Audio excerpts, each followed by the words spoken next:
All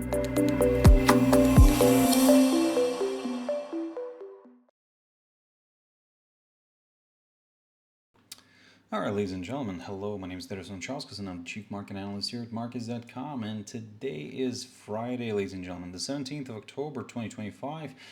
Look, I wanted to do a very quick little video on the markets, basically, on the and specifically on the stock market, and specifically everything what's related right now to AI boom, because I cannot really call it in any other way when watching all these big deals coming through. Look, before we go any further, as always, let's quickly have a read through our risk disclaimer. So, yes, the content we produce does not constitute investment advice or investment recommendation and should not be considered as such. This material should not be taken as an invitation to acquire any financial instrument or product. I'll give you a few seconds to read the rest. I'm not going to disappear anywhere. Also, basically, I wanted to quickly mention our Markets.com website, which you can always check out for more information about us. If you have any questions, reach out to us. We'll be more than happy to assist. And additionally, I wanted to mention the webinar that's happening on the 30th of October, so feel free to check it out. Register. Yep, it's going to be the third episode in the series where I'm analyzing big top indicators and applying it in real life market action. Tune in, join in. We'll be more than happy to see you there, ladies and gentlemen. Look, I'm gonna jump into the indices first, but the thing is, what I wanted to pick up on is, you probably heard about all the big deals that are coming through right now. You know, where we see big companies like Nvidia, Oracle, OpenAI is just the top thing there. Look, I just wanted to share with you my little thoughts here. It's all great. It's all nice. It's all fantastic. But the thing is that it's kind of similar to what we have went through, and during the dot-com bubble, when initially you throw out a lot of money, and most importantly, when money is borrowed under potential future returns, that's where the issue arises. Now, again, I can imagine right now that all the AI supporters are going to start throwing tomatoes at me, or maybe something worse. But certainly, I want to say this out, because in general, we're, like I said, at this interesting critical spot where it doesn't really make sense. I'm not saying that AI is not good, or it doesn't have a future. No, it does have a future. Like, for example, with the dot-com bubble, we didn't stop using websites, right? I mean, we still use it. It's just the approach. That's what's triggering, and this is what's kind of forcing us to become a little bit of a pessimist. When when you see companies starting to borrow excessive funds in order to just to kind of say that, oh, we're gonna do this, do that, because it's AI and it's a new thing. Yes, however, it's a new thing, it's an interesting thing. However, we do not yet know how it will be used, and if it's going to be used correctly, and if it's going to be actually bring any value. Now, look, lately we are seeing these indices, Dow, S&P, and Nasdaq, kind of reversing south here a little bit. Well, mainly that's more of a trade related issue.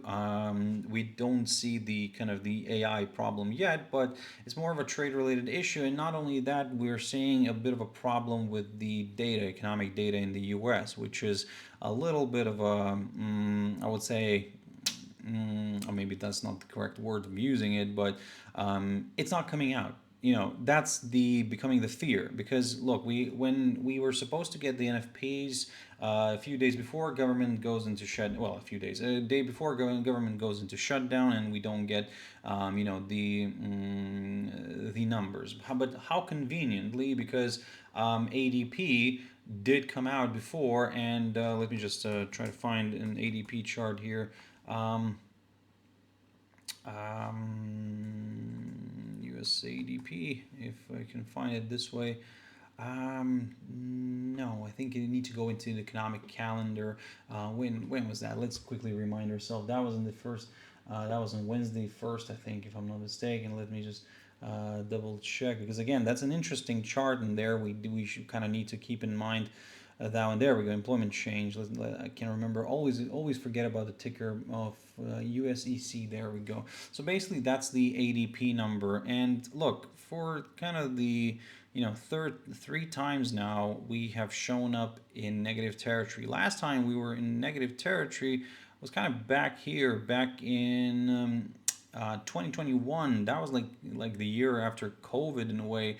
We were actually in COVID and everything was going crazy. And okay, then you have an extreme, you have a force majeure, and then that's understandable. But now when apparently everything is fine, you're actually seeing these numbers. And like I said, if when the number was coming out here on the first, we were expecting to see non-farm payrolls as well. We only got the NFP, the ISMs here, but we were expecting. By the way, ISM activity here came out just kind of barely in expansion territory in a way, so just bang on 50. Look, the AI talk, yes, it's great, and I think that when we saw this. When we saw this ADP coming out, I think that maybe we were actually expecting a bad number on the NFPs as well. However, we will not know this one yet until the government kind of comes back from shutdown. But maybe we were expecting also a bad number, and we were maybe if the number would come up bad, and that could cause a major slide in the stock market. And knowing that these big companies, like the week after were announcing these like AI deals, those were coming out, so maybe they didn't want to, you wanted still to see your stock price rising, right? So, and when you have conflicting data like a bad jobs number, then it becomes like questionable actually. Is it a good thing that you're doing all these big deals on the AI side? Of course, on one hand, I mean those are those helped fuel the stock market. That we saw, Nasdaq rallying, towards all-time highs here. Since then, of course, we corrected. Now, this big correction happened due to the post we got from Mr. President, and how they want to escalate further, this tariff war further with China. So look, it's again, like I said, it's all negative in general. These are negative things, and this is what the market is picking up on, because now I think that there is enough of people talking about how, where are you getting all these funds for all these companies to go into those big deals. Like for example, we know that Nvidia recently kind of made a deal with Intel, and let me just refresh my memory here. I think yeah, Nvidia made a deal with Intel, where basically they're buying a stake in Intel.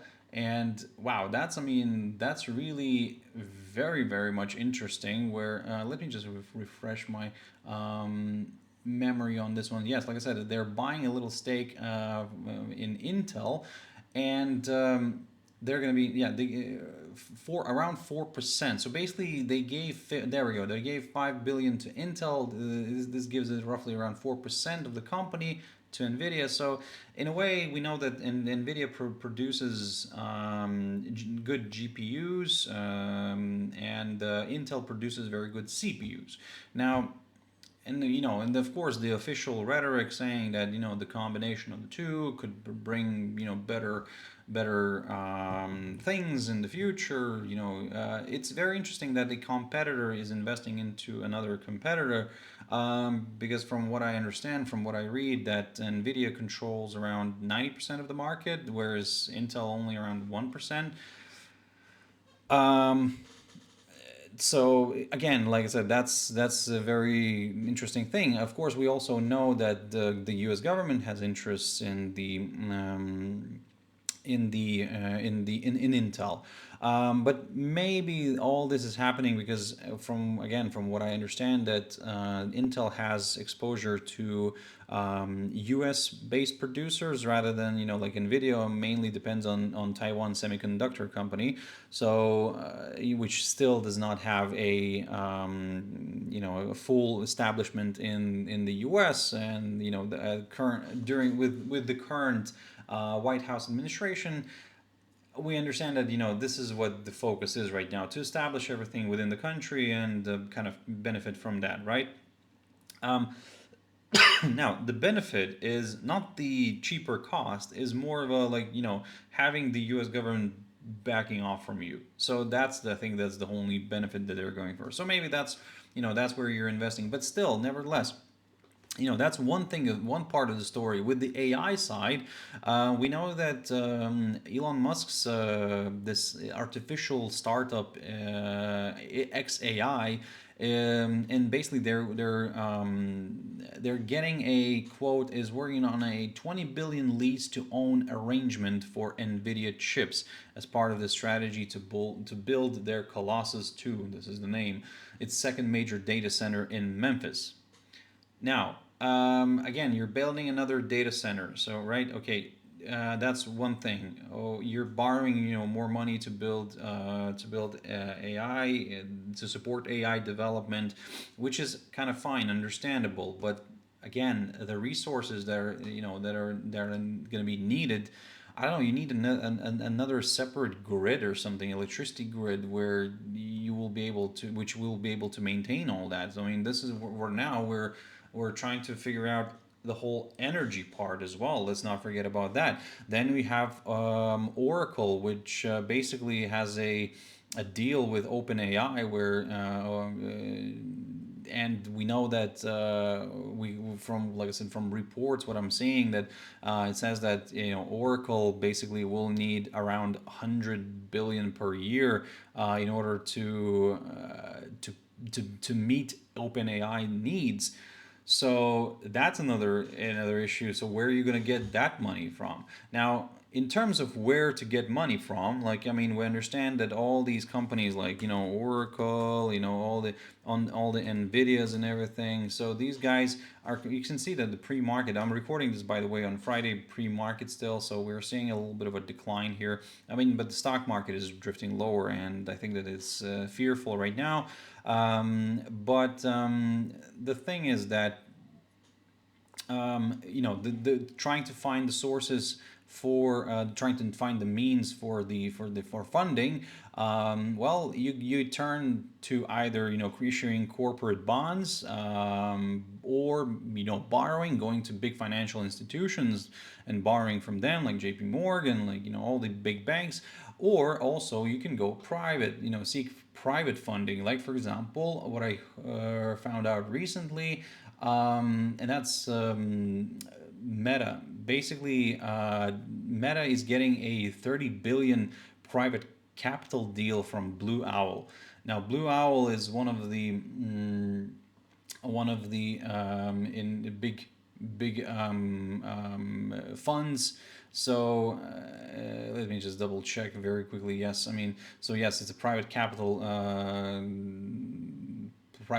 company. They will be providing the funds here, and certainly that's also a big question. Why? Because look, you're now.